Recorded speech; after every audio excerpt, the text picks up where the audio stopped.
तारा रानी की, ये कथा है तारा रानी की, कथा है तारा रानी की, ये कथा है तारा रानी की, कथा है तारा रानी की, ये कथा है तारा रानी की, कथा है तारा रानी की, ये कथा है तारा रानी की। माँ भक्तों को तारा रानी की शुभ कथा सुनाए, प्रेम भाव से जो है मिलाती मन के बीच बिठाए। कथा है तारा रानी की, कथा है तारा रानी की, कथा है तारा रानी की, कथा है तारा रानी की। हुए एक पंजाब प्रांत में राजा वैभवशाली, स्पर्श नाम था उस दानी का जिसकी झोली खाली।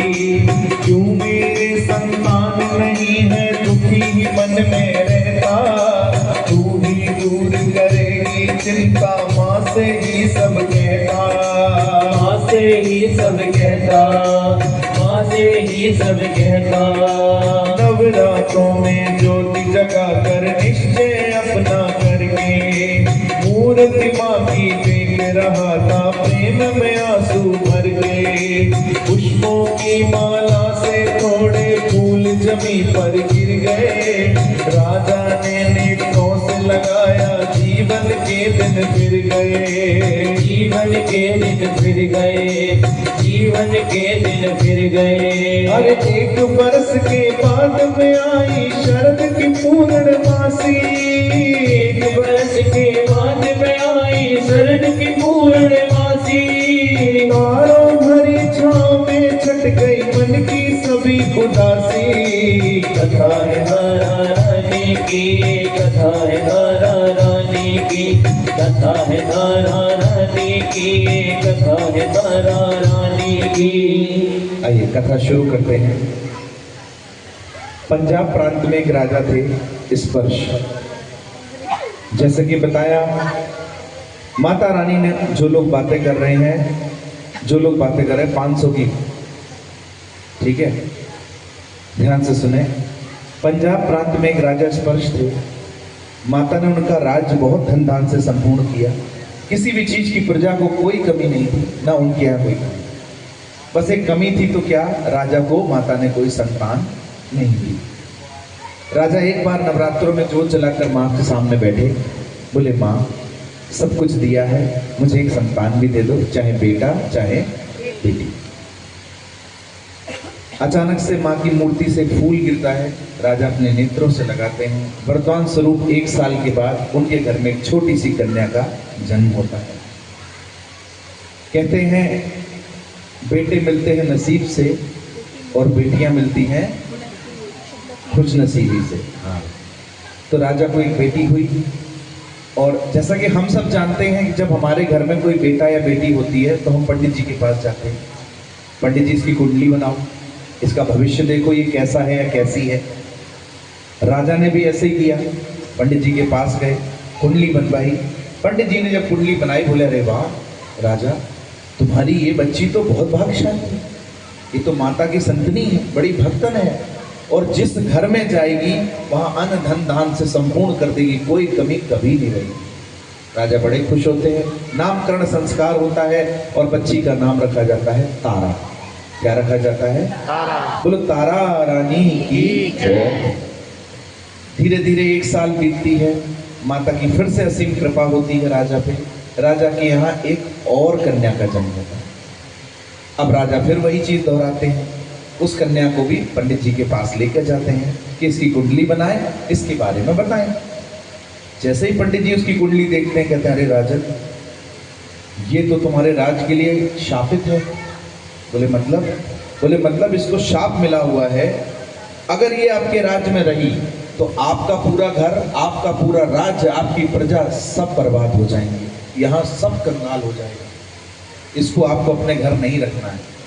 अब सोचो कोई भी इंसान हो, उसके घर में अगर कोई पंडित जी उससे कहते हैं आपकी बेटी ऐसी है, तो आदमी पूछने का तो अधिकार रखता है कि ऐसा क्या शाप मिला, ऐसा क्यों हुआ।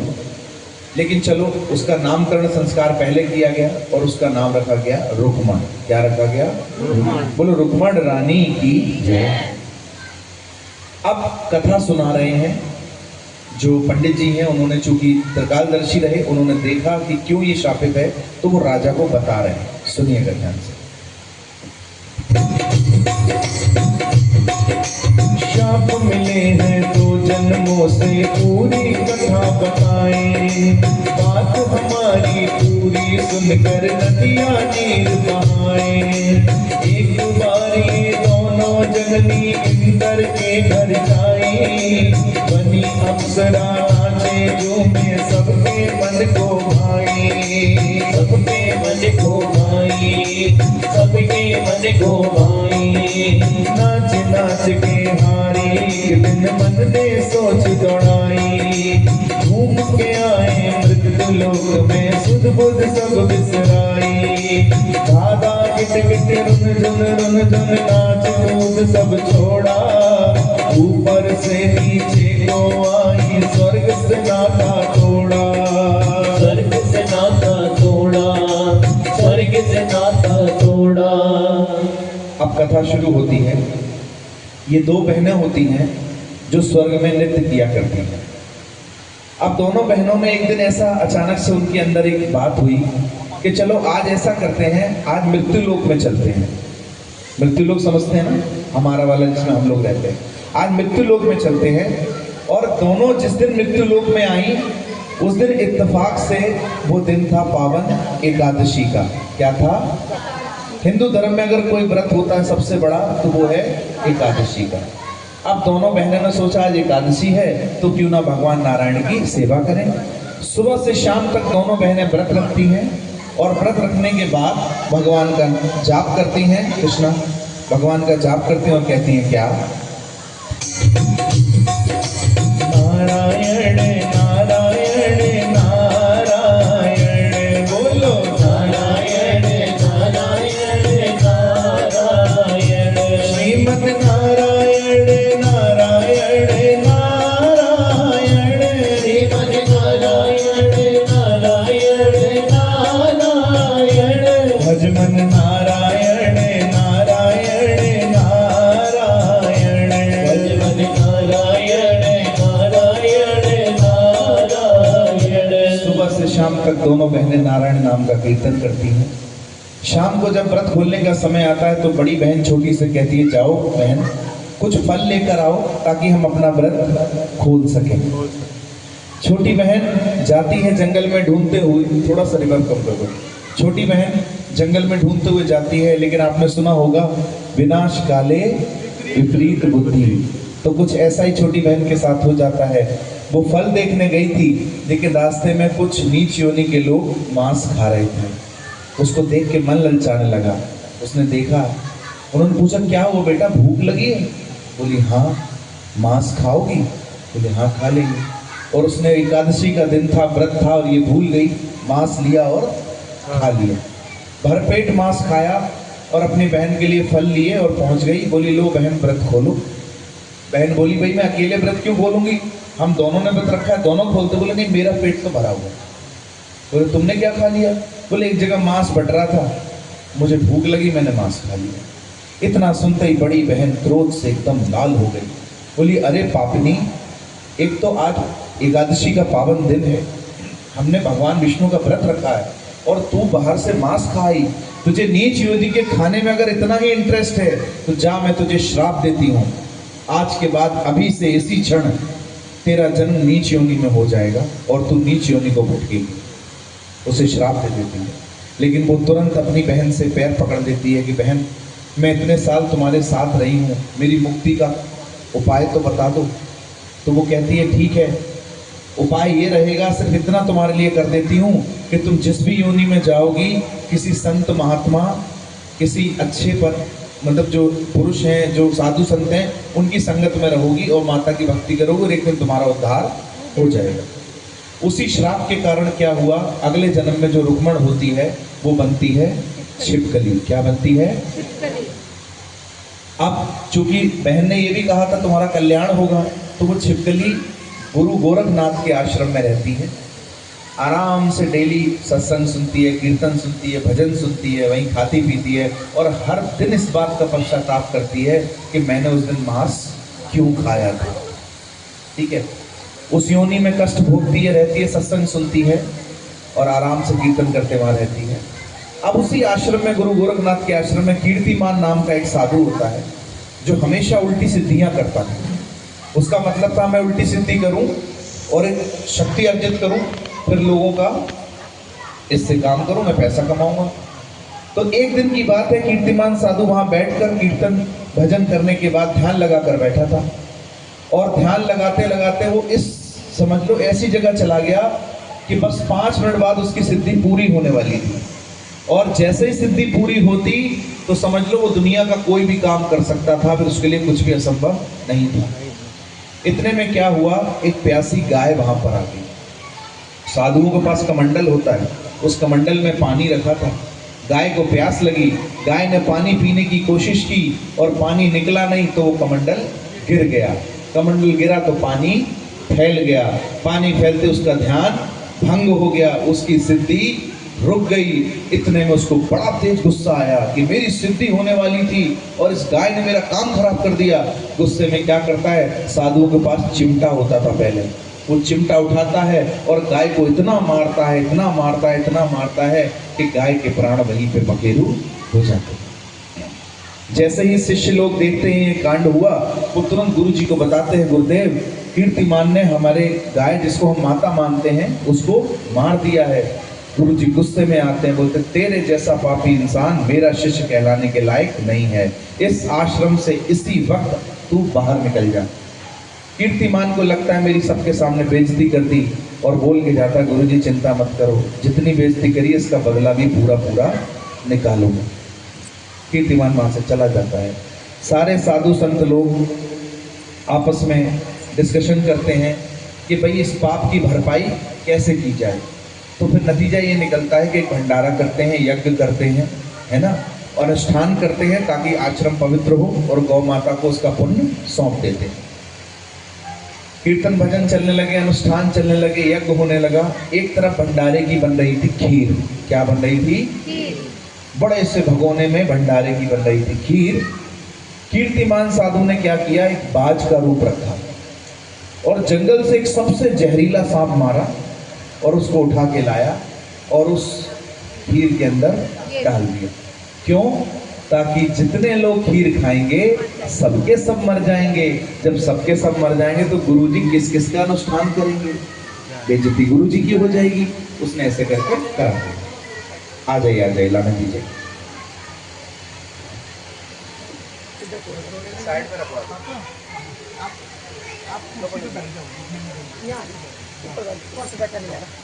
बैठ जाओ चाचा जी पर पापा को अगर चेयर पे बैठ, चेयर में उसे बैठा दीजिए।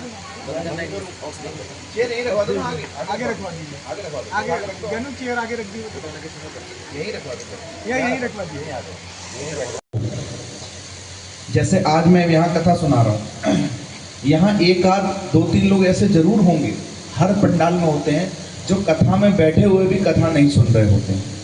किसी का दिमाग ये होता है पीछे मेरी चप्पल है कि नहीं, कहीं उठा तो नहीं लेंगे। कोई यहाँ बैठ के बातें करने लग रहा होता है, कोई कुछ और कहीं ना कहीं चल रहा होता है। ऐसा हर जगह होता है। तो छिपकली ने भी ऐसे इंसान को ढूंढा। एक आदमी वहां मिल गया जो ये देख रहा था कौन आ रहा है, कौन जा रहा है। उसका अनुष्ठान में मन नहीं लग रहा था। छिपकली ने क्या किया, उसके सामने धीरे से निकल गई। उसने देखा छिपकली है, फिर इधर गई, उधर गई। अब उसका ध्यान छिपकली में केंद्रित होना शुरू हो गया। धीरे धीरे छिपकली ऐसे गई, दीवार पे चढ़ी, वो देखता रहा, दीवार के ऊपर गई और नीचे क्या बन रही थी? खीर। छिपकली ने कहा आत्महत्या करना पाप है, लेकिन मैं आत्महत्या नहीं कर रही हूँ। मैं लाखों लोगों के प्राण बचाने के लिए अपने प्राणों का बलिदान कर रही हूँ। और छिपकली वहां से उस उबलती हुई खीर में कूद जाती है और बोलती है जय माता दी, कुल सच्चे दरबार की जय। पहले तो हमारी छिपकली के लिए एक बार जोरदार तालियां होनी चाहिए। आज इंसान को काम नहीं आता, सामने देखकर मुकर जाता है, भाई भाई के लिए मुकर जाता है, बाप बेटे के लिए, बेटा बाप के लिए मुकर जाता है। वो तो एक जीव होके भी लाखों के उद्धार के लिए अपने प्राण त्याग दिए उसने। जैसे ही उसने देखा कि छिपकली गिरी, वो चिल्लाने लगा अरे छिपकली गिर गई, अरे छिपकली गिर गई, खीर में छिपकली गिर गई। गुरुजी आए, गुरुजी ने आओ देखा ना ताओ, सीधा हाथ में लिया जल, बोले तू पहले से ही नीच योनि में है और तूने मेरा भंडारा खराब कर दिया, जा मैं तुझे श्राप देता हूँ, तो अगले जन्म में फिर नीच योनि में जाएगी। अब बेचारी पहले से तो नीच योनि में थी, उसे फिर श्राप मिल गया। इसीलिए हमेशा कहते हैं गुस्से में कभी कोई डिसीजन नहीं लेना चाहिए। गुरुजी के साथ ऐसा ही हुआ, डिसीजन ले डाला।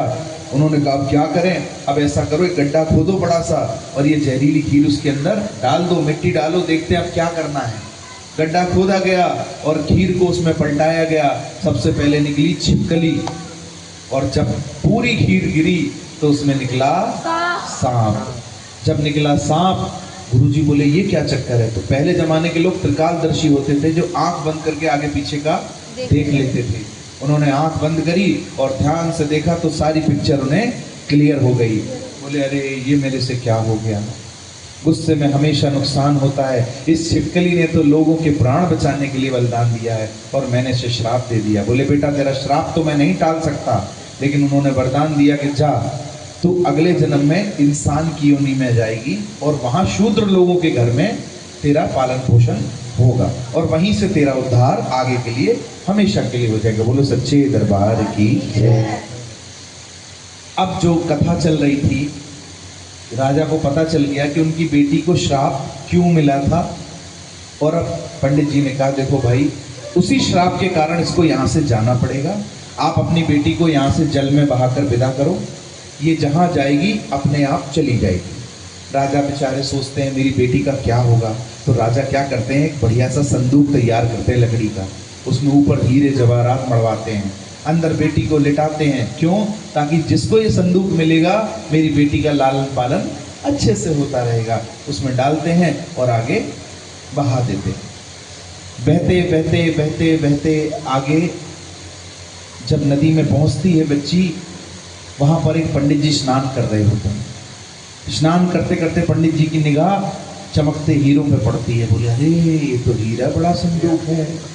पंडित जी आगे बढ़ते हैं, बोले अरे मुझे तो तैरना ही नहीं आता, अगर मैं आगे गया तो लफड़ा हो जाएगा। फिर वो इधर उधर देखते हैं तो नहीं मछुआरा मिलता है। मछुआरे से कहते हैं देखो भैया देखा पहले मैंने, है ना, आप निकाल लाओ, आधा आधा बांटेंगे, आधा तुम्हारा आधा मेरा।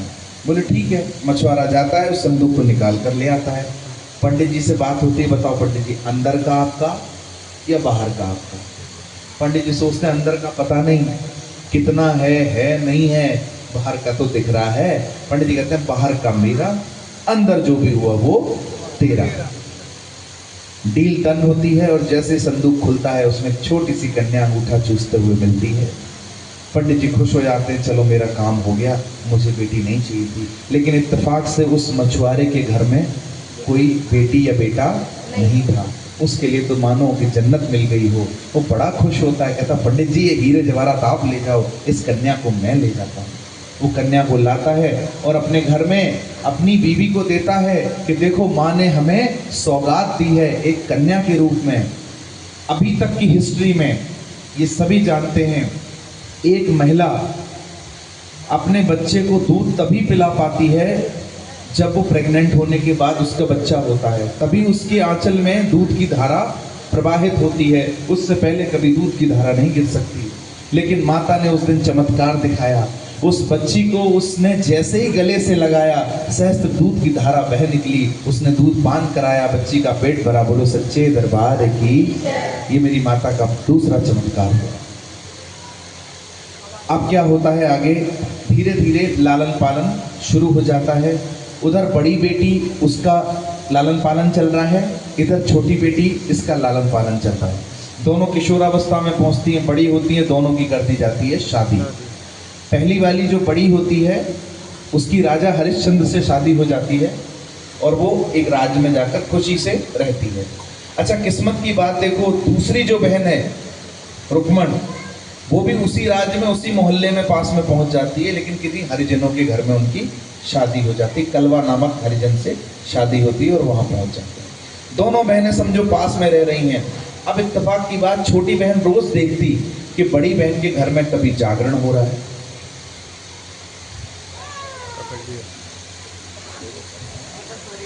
जय माता दी। जय माता की। अरे मेरे बन गए, बन गए। मैं तो तब से ढूंढ रहा कोई मिले।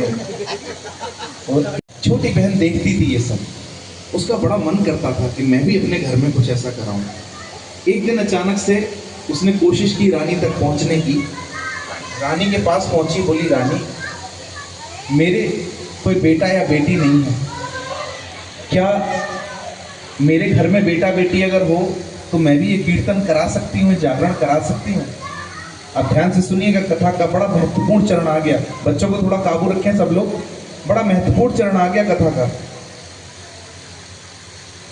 भक्त लोग एक बार अगर कुछ कह देते हैं ना कि जाओ तुम्हारा ऐसा काम हो जाएगा, तो उसे भगवान भी कई बार नहीं टालते हैं। एक बार भगवान अपना कहा टाल देते हैं, लेकिन अपने प्यारे भक्तों का कहा कभी नहीं टालते, लाज रख लेते हैं। तो अब क्या हुआ, तारा रानी ने क्या किया, फूल बतासे लिए और उसकी झोली भरी और कहा जाओ बहन,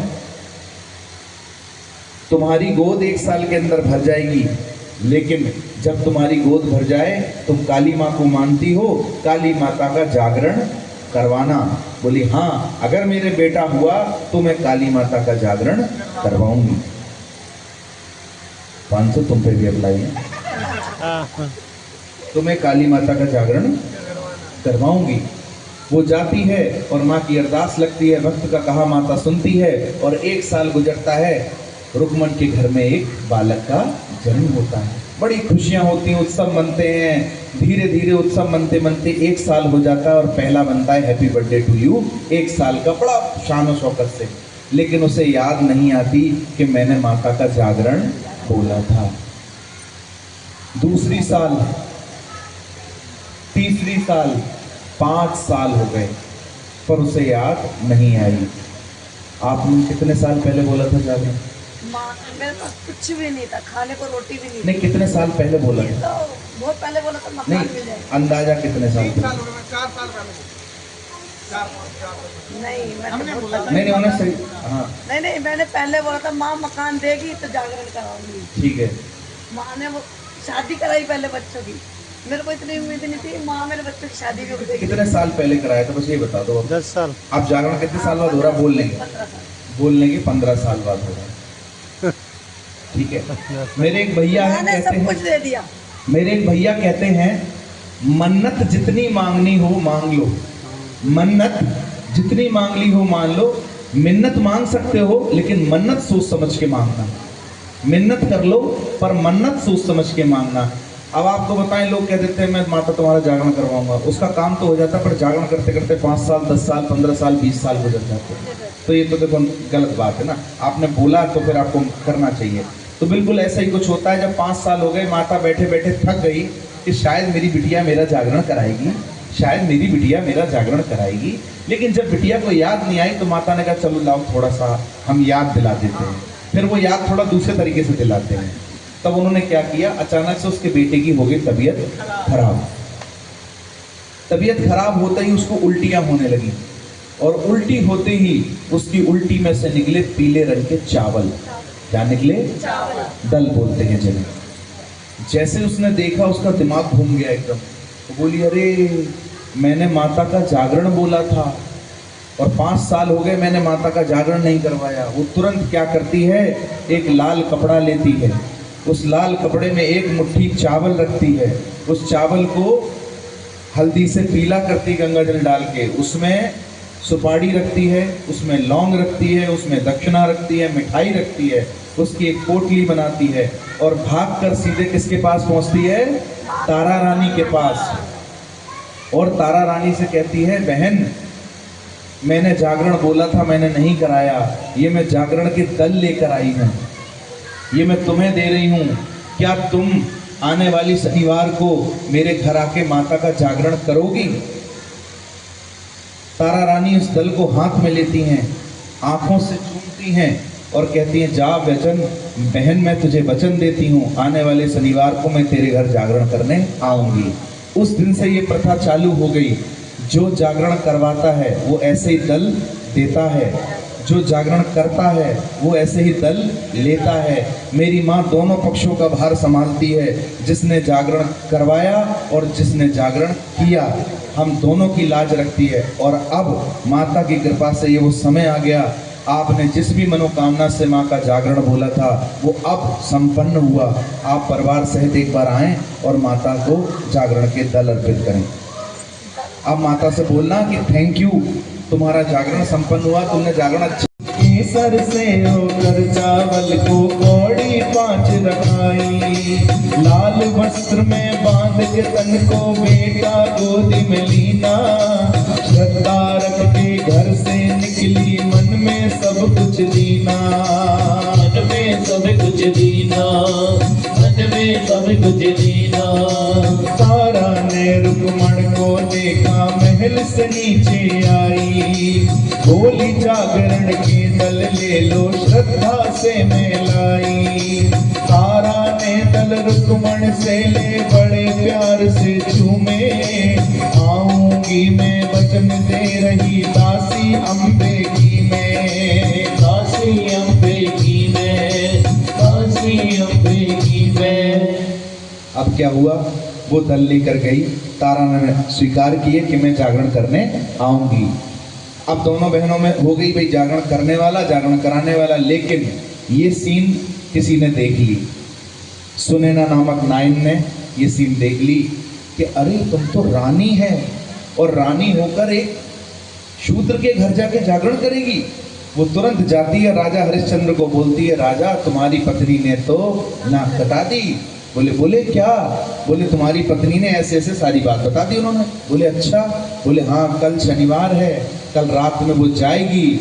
वो बोले चलो देखते हैं कैसे जाएगी, कल रात भर में उसके पास ही रहूंगा।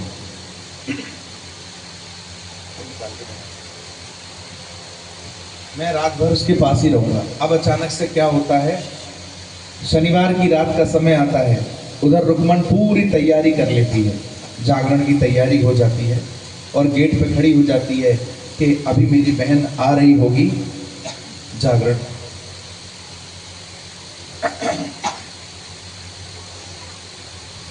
अभी मेरी बहन आ रही होगी, जागरण होगा शुरू। अब इधर क्या होता है, राजा हरिश्चंद्र कक्ष में आ जाते हैं, शयन कक्ष में, और आराम से रोमांटिक बातें करना शुरू कर देते हैं। अब बेचारी सोचती है राजा सो जाएं तो मैं चुपचाप से जाऊं और जागरण करके आऊं, लेकिन राजा सोते नहीं हैं। राजा को नींद, राजा पूरी ताकत से बैठे हैं, बातें कर रहे हैं।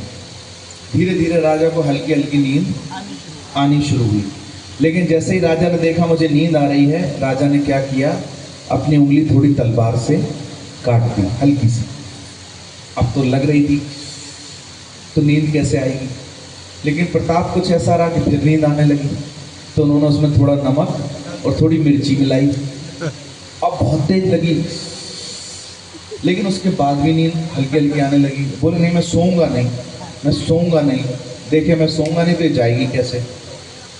तारा रानी ने जब देखा कि बात हाथ से बन नहीं रही है, आपको भी बताऊं, जब आपको लगे कि आपके हाथ से बात नहीं बन रही है तो फिर इस पे छोड़ देना चाहिए। मैं आपको छोटी सी घटना आज की बताता हूँ। जब हमारा जागरण शुरू हो रहा था, हमारे जो वो कैसियो वाले भैया थे ना, जो कीबोर्ड बजा रहे थे, उन बेचारे का स्टैंड जैसे उन्होंने रखा, उसकी स्ट्रिप टूट गई और उनका जो 2.5 लाख का कीबोर्ड था वो धड़ाम से नीचे गिरा और वो बंद हो गया था। हम सबको टेंशन हो गई थी कि 5 मिनट बाद आपका जागरण शुरू होना है, अब क्या होगा। वो चालन नहीं हो रहा था, उन्होंने खूब खोल वाल के देख लिया पर नहीं हो रहा था। हमने जब कोशिश करके हार गए तो फिर हमने इससे कहा, माँ तूने कहा था जागरण के दल लिए हैं मैंने, मेरी बेइज्जती नहीं होनी चाहिए, दोनों पक्षों का मान रखना तेरी जिम्मेदारी है। इससे जैसे ही बोला करिश्मा हुआ, वो चल गया और पूरा जागरण निकल गया। मेरी माँ के लिए तालियां होनी बोलो चाहिए। जय माता। अब जब तारा ने देखा कि समस्या गंभीर है, हमारे हाथ में नहीं है, तो उसने किसका ध्यान किया, माँ योग निंद्रा माता का। बोले हे माँ योग निंद्रा माता, मैं तुम्हारी भक्त, तुमसे अर्जी लगाती हूँ माँ, मेरे पति को नींद आ जाए। ओम शुद्धे शुद्धे महायोगिनी महानिंद्रय स्वाहा। अब एक छोटी सी बात बताता हूँ, हर जागरण में बताता हूँ, फिर पता नहीं हम कब मिलेंगे। जैसे किसी को नींद नहीं आती हो, है ना, और परेशान हो, नींद की गोलियां खाते हो, एल्प्राक्स, विलियम 10 समथिंग समथिंग, डिप्रेशन की, तो एक मंत्र है, ये चाहो तो बाद में लिखवा लेना, याद कर लेना, ओम शुद्धे शुद्धे महायोगिनी महानिंद्रय स्वाहा। इसकी 108 बार श्रद्धा से माला जपोगे ना तो नींद आ जाती है रात को। अगर अभी भी मैं जपाऊंगा तो आधे सो जाओगे, गारंटी है, तो अभी नहीं जपाऊंगा, बस याद कर लेना, ओम शुद्धे शुद्धे महायोगिनी महानिंद्रय स्वाहा। ठीक है। अब एक और दूसरी बात बताता हूँ, हमारे सर के पीछे चोटी होती है ना, इसको बॉडी का एंटीना बोलते हैं, है ना। तो अब जैसे मैं एग्जाम्पल लेके समझा रहा हूँ, देखो अब बुरा नहीं मानना है, आपके ऊपर ही ले रहा हूँ मैं, राहुल जी, ठीक है। जैसे राहुल जी की वाइफ कौन सी इधर आई है, हाँ, जैसे मान लिया राहुल जी हैं और ये शराब बहुत पीते हैं और आपको इनकी शराब छुड़वानी है, ये मैं एकदम पक्का उपाय बता रहा हूँ। 40 दिन का नियम लीजिए, अपने जिस भी इष्ट को मानते हो, माता को मानते हो, बालाजी को मानते हो, राम जी को मानते हो, रात को जिस समय सो रहे हो 9 बजे तो 9 ही बजे का फिर नियम लेना है। धीरे से चोटी पे एंटीना पे हाथ रखना है, धीरे से रखना, नहीं जाग जाएंगे। धीरे से हाथ रखा और बोला, शराब पीना छोड़ दो, शराब पीना गंदी बात है, शराब पीना छोड़ दो, शराब पीना गंदी बात है। ये यहाँ से एंटीना से ट्रांसफ़र होना शुरू होगा और ये यहाँ घूमेगा, यहाँ घूमेगा और धीरे धीरे पूरी बॉडी में सर्कुलेट करेगा डेली। और सर्कुलेट करते करते एक दिन जब ये हाथ में गिलास पकड़े होंगे तो इनका हाथ कांपेगा कि शराब पीना छोड़ दो, शराब पीना गंदी बात है। ये कारगर उपाय है। 40 दिन अगर आप लाइन से करते हो कोई भी ऐसा चीज़ छुड़ाने के लिए, तो ये पक्का उपाय है कि होता है, लेकिन इसका गलत इस्तेमाल नहीं करना है। एक कल मुझे 9 लाख का हार दिलवा दें, ऐसा वाला काम ऐसा नहीं करना है ना, गलत चीज़ नहीं, अच्छी चीज़ के लिए बताया। तो रानी ने ऐसा ही किया, रानी ने राजा के एंटीना पे रखा हाथ और धीरे से कहा, ओम शुद्धे शुद्धे महायोगिनी महानिंद्रय स्वाहा। हे निंद्रा माता, मैं आपका आवाहन करती हूँ, मेरे पति को नींद आ जाए, मेरे पति को नींद आ जाए। माता की कृपा हुई, एक चुटकी बजी और राजा सो गए। राजा जैसे ही सोए वो फटाफट भागी, नीचे उतरी। जैसे ही वो नीचे पहुंची वहां कुछ चोर खड़े हुए थे। चोरों ने देखा, अरे वाह इतने बढ़िया गहने, कहाँ जा रही हो, ये मुझे दो।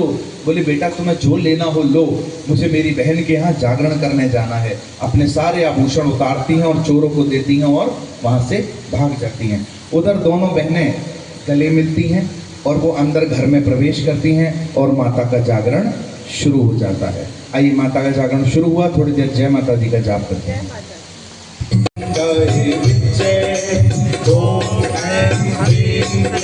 चामुंडाए विजय, ओम ऐं ह्रीं क्लीं चामुंडाए विजय, ओम ऐं ह्रीं क्लीं चामुंडाए विजय। मंत्र है मां चामुंडा का, इसमें मां शक्ति समाती है। हर एक विपदा, हर एक संकट इस जपने से मिट जाती है, जपने से मिट जाती है, जपने से मिट जाती है। नहीं बाल विवाह का हो शिकार, नहीं बाल विवाह का हो शिकार, जो सुमिरे उसे ओम ऐं ह्रीं क्लीं चामुंडाए विजय, ओम ऐं ह्रीं क्लीं चामुंडाए विजय। तो प्रेम से बोलो जय माता दी, सारे बोलो जय माता दी, मिलकर बोलो जय माता दी, आवाज नहीं आई, जय माता दी, मिलकर बोलो जय माता जो दी, आ गई मैया, जय माता दी, आज दर्शन कर लो, जय माता सब दी, झोलियां भर लो, जय माता दी, खुले भंडारे, जय माता दी, बोलो जयकारे, जय माता दी, बोलो जयकारे। जय माता दी। माता का जागरण चला। पहले जागरण ऐसे ही होते थे, पहले ऐसे नहीं होता था झांकियाँ निकल रही हैं, लोग बड़ा साजवाज लेके मंजीरे लेकर जय माँ और जय माता दी, बस ऐसे जागरण होता था। जागरण शुरू हो गया, इधर राजा की आंख खुल गई। राजा ने देखा बीवी नहीं है, वो समझ गए कि वो गई है। राजा ने तलवार उठाई और बोले आज के बाद अगर मुझे वो वहाँ मिल गई तो मैं उसकी गर्दन धड़ से अलग कर दूंगा। राजा जैसे ही भागे, रास्ते में देखा तो जो चोर नहीं थे जिन्होंने आभूषण लिए थे, कोई काणा होके पड़ा था, कोई बहरा होके, किसी का हाथ फटा था, खून निकल रहा, बोले ये क्या है, क्या हुआ तुमको? बोले पता नहीं, थोड़ी देर पहले एक महारानी सी कोई यहाँ से गई थी, हमने उनके आभूषण चुरा लिए थे, उनके जाते ही कोई सांप बन गया, कोई बिच्छू बन गया और उन्होंने हमें काट लिया और हमारी आँख नाक कान सब खराब कर दिए। बोले अच्छा ऐसा है। भागते हुए जाते हैं, देखते हैं अंदर जागरण चल रहा होता है। पहले जमाने में काली माता का जब जागरण होता था तो फिर बलि चलती थी, उसे प्रसाद बोलते थे। अलग अलग प्रथाएं थी, अभी हैं, पहले अलग थी, ठीक है। राजा अंदर तो गए नहीं, शॉल ओढ़ के चुपचाप खड़े रहे, सारा नज़ारा देखते रहे। तो जब जागरण होता था तो जागरण खत्म करने के बाद सबसे पहले जो प्रसाद होता था वो किसको दिया जाता था? जो जागरण करने आया है, सबसे पहले उसको दिया जाता था। तो उन्होंने क्या किया? प्रसाद, समझ गया मेरी बात? अब प्रसाद सबसे पहला लेकर तारा के हाथ में दे दिया गया। तारा ने मुट्ठी बंद कर ली और कहा ये प्रसाद है। तारा ने उसे स्वीकार किया और प्रसाद लेकर बाहर आई। जैसे ही बाहर आई, अब अच्छा इसमें एक चीज़ और बता देता हूँ। पहले ज़माने के लोग क्या करते थे, बड़े बड़े सोने चांदी के जो घड़े मटके होते थे उनमें रखते थे पितरों के नाम का, ताकि जागरण का पुण्य उन्हें भी मिले। तो अभी अंकल जी ने वो किया। अब मटके चांदी के सोने के आसान नहीं है, तो हमने क्या किया, एक गिलास के अंदर चांदी का सिक्का जो आप लाए थे वो डाला, कुछ दक्षिणा डाली, वो आपके पितरों के नाम की निकल गई, ठीक है। अब जैसे ही तारा रानी बाहर आई, राजा हरिश्चंद्र ने भेष उठाया और तलवार लेकर सामने खड़े हो गए। बोले हाँ भाई, क्या है तुम्हारे हाथ में? अब देखो चमत्कार की घड़ियां शुरू हुई। बोले क्या है तुम्हारे हाथ में? तारा बोली राजन, मेरे हाथ में माता का प्रसाद है। बोले नहीं, मैंने देखा इसमें खून है, हड्डी है, मांस है। बोले नहीं राजन, मेरे हाथ में माता का प्रसाद। जय माता दी। ये बीच में, ये भी आपके जस्ट पीछे, ये जस्ट, अरे आपके पीछे ही, हाँ यही। कहाँ तक पहुंचे?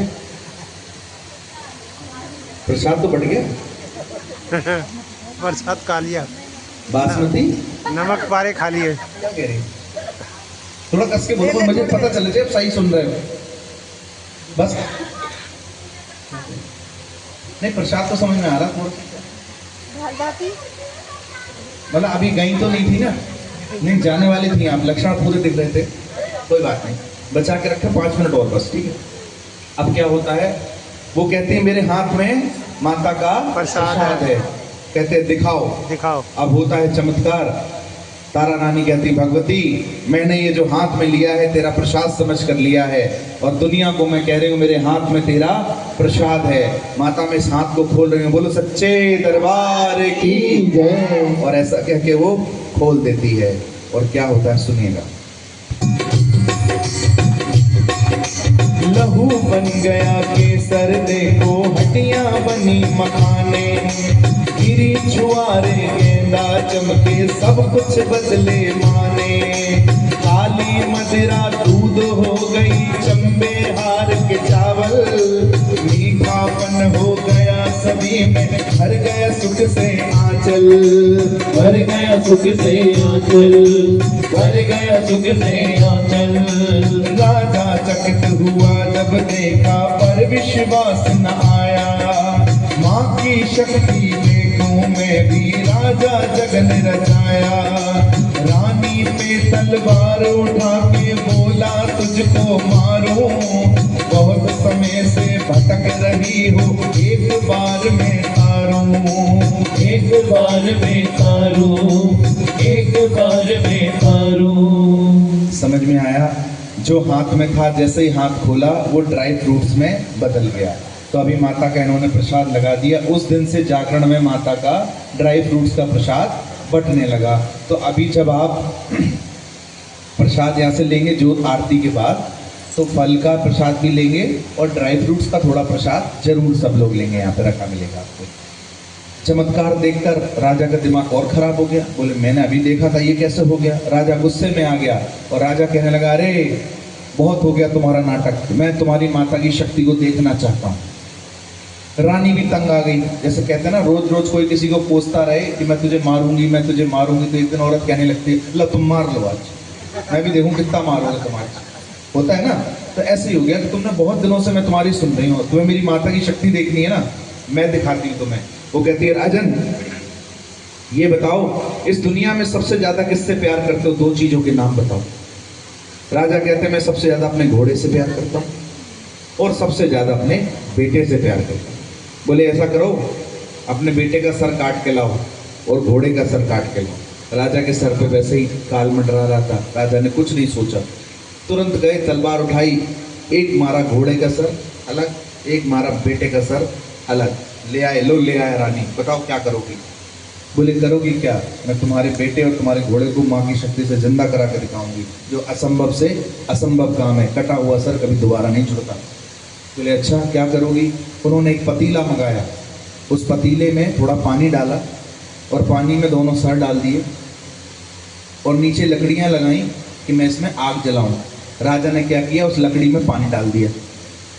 क्या गीली लकड़ी में आग लगा के दिखाओ। तारा बोली लकड़ी में आग लगाने के लिए माचिस की जरूरत राजा तुम्हें पड़ती होगी, मुझे नहीं पड़ती। तारा रानी ने आंख बंद की और सीधा कहा हे ज्वाला माँ, मैं तेरा आवाहन करती हूँ मैया, इस लकड़ी में अग्नि प्रकट हो। ज्वाला माँ तक सीधी बात पहुँचती है। ज्वाला माँ तुरंत अग्नि देवता को ऑर्डर देती हैं, जाओ अग्नि देवता मेरी भक्त बुला रही है, अग्नि प्रकट करो। और जैसे मंत्र पढ़ती है तुरंत अग्नि प्रकट हो जाती है। ये दूसरा फिर से एक और चमत्कार होता है कि गीली लकड़ी में बिना माचिस के मंत्रों से आग लग जाती है। धीरे धीरे पानी उबलता है, उसमें वो लकड़ी की कढ़ाई से ऐसे करती रहती है। राजा का दिमाग पे जो बैठा हुआ होता है वो धीरे धीरे निकलता एकदम राजा को लगता है अरे ये मैंने क्या कर दिया, मैंने जान से प्यारा घोड़ा और अपना लाडला बेटा मार दिया, अब ये कैसे जिंदा होंगे, ये तो कभी जिंदा हो ही नहीं सकते। राजा छाती पीट कर रोने लगता है, रानी मुझसे गलती हो गई, ये मैंने क्या कर दिया, मैंने अपना बेटा मार दिया, मैंने अपना घोड़ा मार दिया। और माँ से क्षमा प्रार्थना करने लगता, भैया मुझसे गलती हो गई, मुझे माफ़ कर दो, मेरा बेटा लौटा दो, मेरा घोड़ा लौटा दो। रानी कहती है इसमें क्या बात है, मैं चमत्कार दिखाती हूँ अभी। बोले नहीं मुझे नहीं देखना चमत्कार, मुझे मेरा बेटा जिंदा करो, मुझे मेरा घोड़ा जिंदा करो। तभी अचानक से एक लौ प्रकट होती है, उसमें से माता प्रकट होती हैं। लौ में आवाज़ आती है, सुन राजा, ये जो रुकमन है और ये जो तेरी पत्नी तारा है, ये दोनों बहनें हैं, सगी बहनें हैं, कई जन्मों से साथ में रह रही थी, श्राप के कारण ये यहाँ तक पहुँची थी। और इस पूरे कांड जो मैंने ये करवाया है, इसका सिर्फ एक ही मकसद है, मेरे दरबार में ना कोई अदना है ना कोई आली है। अगर कोई सोचे मैं बहुत अमीर हूँ, कोई सोचे मैं गरीब हूँ, कोई सोचे मैं पंडित आदमी हूँ, कोई सोचे मैं शूद्र हूँ, मेरे दरबार में ऐसा कोई नहीं है। मैंने सिर्फ ये कहानी इसलिए रचाई है कि तुम्हें ये बता सकूं कि माँ के लिए सिर्फ बच्चे होते हैं, ये शूद्र ब्राह्मण और ये क्षत्रिय ये नहीं होते, माँ के लिए सिर्फ बच्चे होते हैं। वो माता से क्षमा प्रार्थना करने लगता, माँ मेरे बच्चे लौटा दो, मुझसे गलती हो गई माँ, मैं शिष्यस्तेहम शादी माँ मुकाम प्रपन्नम, हे माँ मैं आपकी शरण में हूँ। गलती मान लेता है। उधर चमत्कार होता, कहती मैं क्या करूँ माँ। बोली तारा से लिया पंगा, तारा ही करेगी जो करनी होगी। माता की शक्ति दिखती है, तारा संकल्प करती है और कहती है राजा घोड़े को आवाज़ लगाओ। राजा घोड़े को आवाज़ लगाता है, घुड़साल से आवाज़ आती है हिनहिनाने की, घोड़ा जिंदा हो जाता है। एक बार मेरी माँ के लिए तालियां फिर से। फिर वो कहते हैं क्या करना है, बोले बेटे को आवाज़ लगाओ। जैसे ही बेटे को आवाज़ लगाती, पीछे से पापा पापा कहता हुआ बेटा दौड़ता हुआ आता, गले से लग जाता है, वो फिर खुश हो जाता है राजा। एक बार फिर मेरी माँ के लिए तालियां बजाओ। अब राजा चकित हो गया, अभी मेरे सामने दोनों के सर काट के इसमें डाले, घोड़ा भी जिंदा हो गया और बेटा भी जिंदा हो गया, लेकिन जो इसमें डाला उसका क्या हुआ। तो उसने कहा देख लो राजन क्या हुआ। जैसे ढक्कन हटाते हैं तो जो घोड़े का सिर कटा था वो बन गए काले चने, और जो बेटे का सर कटा था वो बन गया हलवा। तब से माता का भोग लगने लगा हलवा और चने का।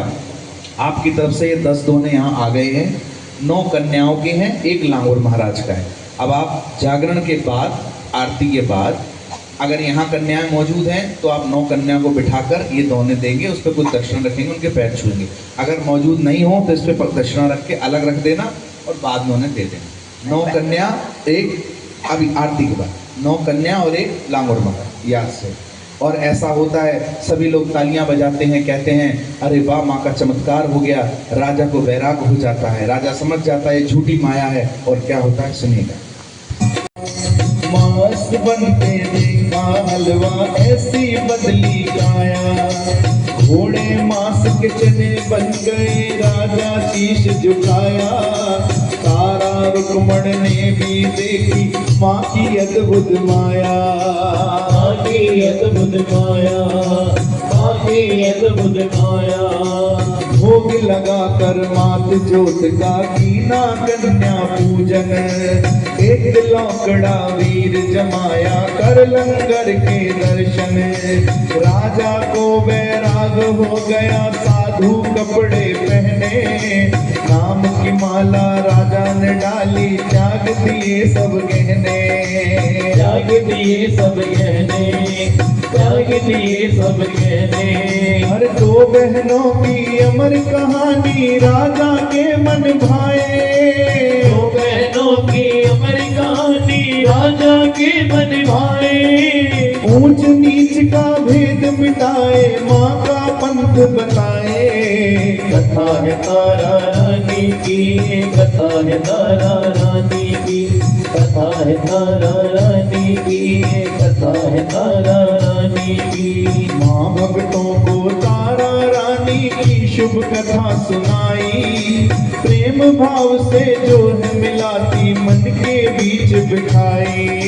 कथा है तारा रानी की, कथा है तारा रानी की, कथा है तारा रानी की, कथा है तारा रानी की। राजा को वैराग हो गया, राजा ने बेटे को राज सौंपा और माता नाम की माला डाली और चला गया। जितनी बुद्धि भगवती ने मुझे दी, मेरे द्वारा माता ने जो भी तारा रानी की कथा आपको सुनाई, मैं सुनाने वाला कोई नहीं, मेरे द्वारा माता ने जो भी कथा आपको सुनाई आप तक समर्पित की गई। आशा करता हूँ सबकी समझ में आई होगी कथा एक एक कैसा क्या रहा। एक बार प्यार से जयकार लगाएंगे, बोले तारा रानी की जय, बोलो रुक्मण रानी की जय, बोलो सच्चे दरबार की जय। अब कथा पूर्ण हुई, आपका जागरण लास्ट में